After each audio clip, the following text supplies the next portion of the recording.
Well, we've come to the end of the book, the final chapter, chapter 17. All this long time. The war would end, Uncle Henrik had said that, and it was true. The war ended almost 2 long years later, when Anne-Marie was 12. Church bells rang all over Copenhagen. Early that May evening, the Danish flag was raised everywhere. People stood in the streets and cried and sang the national anthem of Denmark. Anne-Marie stood on the balcony of the apartment with her parents and her sister, and she watched. Up and down the street and across the other side, she could see flags and banners in almost every window. She knew that many of those apartments were empty.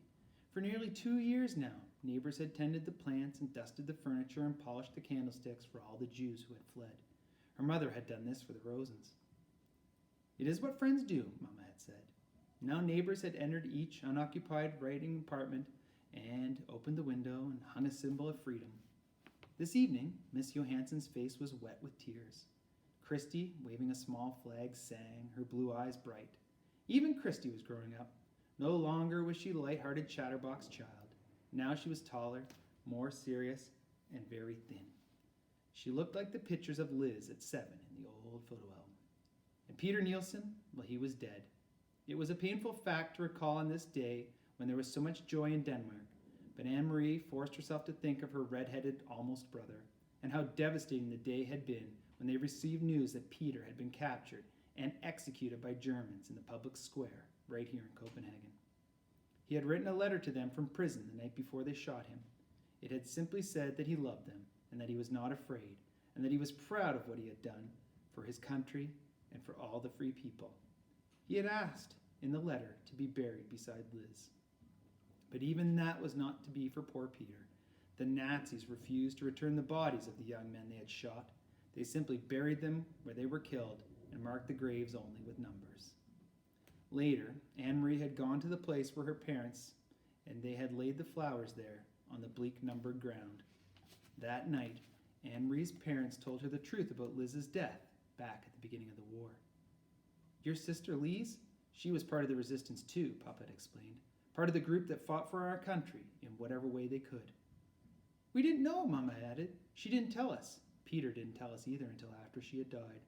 Oh, Papa, Mama, they didn't shoot Liz, did they? They didn't shoot her the way Peter was shot in the public square with all those people watching.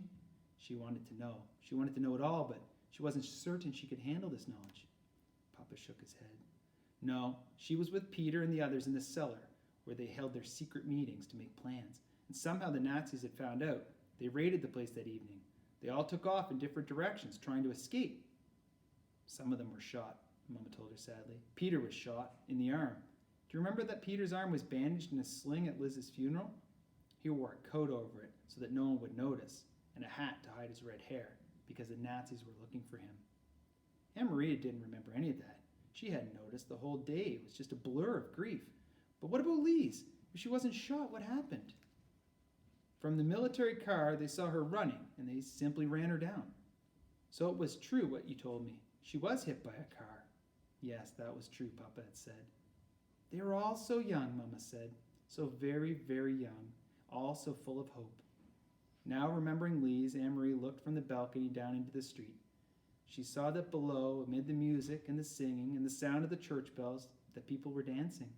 It brought back another memory, a memory from long ago, a memory of Lise wearing her yellow dress and dancing with Peter on the night they told the world that they were engaged. She turned and went to the bedroom, where the blue trunk still stood in the corner, as it had all these many years. Opening it up, Anne-Marie saw that the yellow dress had begun to fade. It was discolored at the edges, where it had lain in folds for so very long. Carefully, she spread it open, the skirt of the dress, and found the place where Ellen's necklace lay hidden in the pocket. That little star of David still gleamed. Papa, she said, returning to the balcony, where her father was standing with the others, watching the rejoicing crowd. She opened her hand and showed him the necklace. Do you think you can fix this necklace? I've kept it so very long. It was Ellen's. Her father took her hand and examined it.